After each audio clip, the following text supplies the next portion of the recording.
દસાડા તાલુકાના પાટી નગરપાલિકા દ્વારા પીજીવીસીએલને વીજળી બિલના બાકી રૂપિયા 6,68,00,000 ની રકમનો ચેક ધારાસભ્યના હસ્તે અર્પણ કર્યો.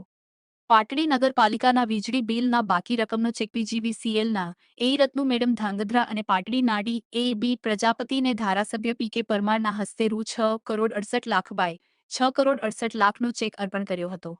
ધારાસભ્ય દ્વારા પીજીવીસીએલ ના અધિકારીઓ સાથે પાટીનગર અને તાલુકાના વીજળી ફીડરો વારંવાર બંધ રહેતા ખેડૂતોને પડતી મુશ્કેલીઓ, પાટીનગર સહિત અનેક ગામોમાં વીજળીના નવા પોલ નાખવા, જર્જરિત થઈ ગયેલા પોલ તાત્કાલિક બદલવા, વીજળીને લગતી ફરિયાદ માટે 24 કલાક ફરિયાદો સાંભળવા માટે મોબાઈલ નંબર ઉપર કર્મચારીઓ મૂકવા સહિતની સૂચનાઓ આપવામાં આવી હતી.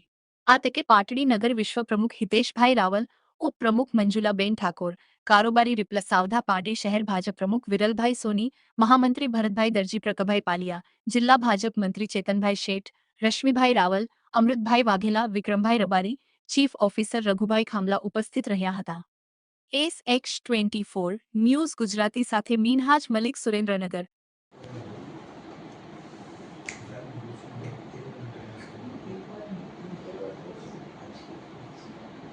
નમસ્કાર. પાટડી નગરપાલિકાના વોટર વર્ક્સના વીજળીના બાકી બિલ પેટે નગરપાલિકાએ મ્યુનિસિપલ ફાઇનાન્સ બોર્ડની અંદર દરખાસ્ત કરેલી અને એના અનુસંધાને શહેરી વિકાસ વિભાગ મારફતે 2025-26ના અંદાજપત્રમાં વીજ બિલ પ્રોત્સાહન યોજનામાં 200 કરોડ રૂપિયાની બજેટની જે જોગવાઈ કરવામાં આવેલી અને એ અંતર્ગતની પાટડી નગરપાલિકાના અમારા બાકી વીજ બિલના 6,68,00,000 જેટલી રકમ એ ગુજરાત મ્યુનિસિપલ ફાઇનાન્સ બોર્ડે એ મંજૂર કરી અને એનો ચેક એ પાટડી નગરપાલિકાને આપ્યો છે.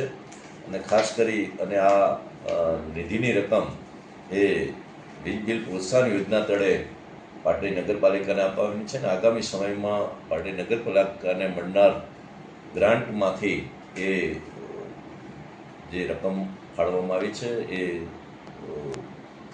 મ્યુનિસિપલ ફાઇનાન્સ બોર્ડને નગરપાલિકાએ ભરવાની રહેશે. એની શરતે 6,68,00,000 રૂપિયા એ સરકારે પાટડી નગરપાલિકાના ખાતામાં જમા કર્યા. આજરોજ પીજીવીસીએલના એક્શનને 6,68,00,000નો ચેક એ અર્પણ કરી અને આ જે વીજ બિલ બાકી હતું એ બિલ એ પાટડી નગરપાલિકાએ ભર્યું છે. આ વખતે પાટડી નગરપાલિકાના પ્રમુખ હિતેશભાઈ, ઉપપ્રમુખ બેન મંજુબેન, કારોબારી ચેરમેન રઘુભાઈ અને અમારી નવી જે બોડી છે એણે આ પહેલું જ કાર્ય એ નગરપાલિકાનું જે બાકી બિલ હતું એ ભરવાનું કર્યું છે. એટલા માટે હું નગરપાલિકાના પદાધિકારીઓને ખૂબ ખૂબ અભિનંદન આપું છું. નગરપાલિકા અમારી ડ વર્ગની નગરપાલિકા છે, પરંતુ આજે પણ આ નગરપાલિકામાં 8 કરોડ જેટલું એ અમારું સ્વભંડોળ છે. એટલે કે અમારી આ નગરપાલિકા એ સદ્ધર નગરપાલિકા છે.